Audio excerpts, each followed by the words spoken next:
నమస్కారం అండి. నా పేరు మంజునాథ్. చౌడేపల్లి మండలం, చిత్తూరు డిస్ట్రిక్ట్, ఆంధ్రప్రదేశ్. ఇది బొప్పాయి 6 నెలల పంటండి. 6 నెలల పంట అసలు పూత ఆగట్లేదు. కొంచెం ప్రాబ్లమ్ ఉందనేసి ఉపేంద్ర అన్న గారికి ఫోన్ చేశానండి. ఫోన్ చేస్తే ఫాస్ట్‌గా రెస్పాన్స్ అయ్యేసి నీ ప్రాబ్లమ్ ఏముంది చెప్పమన్నారు.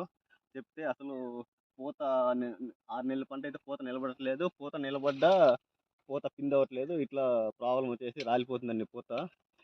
సపోజ్ 1, 2 కాయలొచ్చినా ఇట్లా వంకర కాయలొచ్చి ఇట్లా వచ్చేటువంటి కాయలు. ఇట్లా వంకర పోయి పనికిరాని కాయలు అట్లా వచ్చేటివి. మొత్తం పూత నిలబడేది కాదు. ఆ ఉపేంద్ర అన్న గారి దగ్గర ఫోన్ చేసి మాట్లాడి కొన్ని మందులు పంపించారండి. అవి ఈ మందులు కొట్టినాక ఈ మందులు వాడిన తర్వాత మాకు చాలా రిజల్ట్ బాగుందండి. వాడకముందు ఇట్లా ఉండేది. తర్వాత వాడిన తర్వాత కాయలు ఇట్లా ఉన్నాయండి. ఇట్లా వచ్చిందండి పంట. ఇట్లా బాగా పూత సెట్ అయింది. కాయ పిండి అయింది. అసలు మల్లెపూల వల్లే వస్తుందండి పూత సెట్ అయింది. బాగా పిండి బాగుంది. నాకు చాలా సంతోషంగా ఉందండి. నాలాగా ప్రతి ఒక్క రైతు ఉపేంద్ర గారిని సంప్రదించి మందులు తెచ్చుకొని వాడవలసిందిగా మనస్ఫూర్తిగా కోరుకుంటున్నాను. ప్రతి ఒక్క రైతు సద్వినియోగం చేసుకోవాలనుకుంటున్నాను. థ్యాంక్ యూ అండి.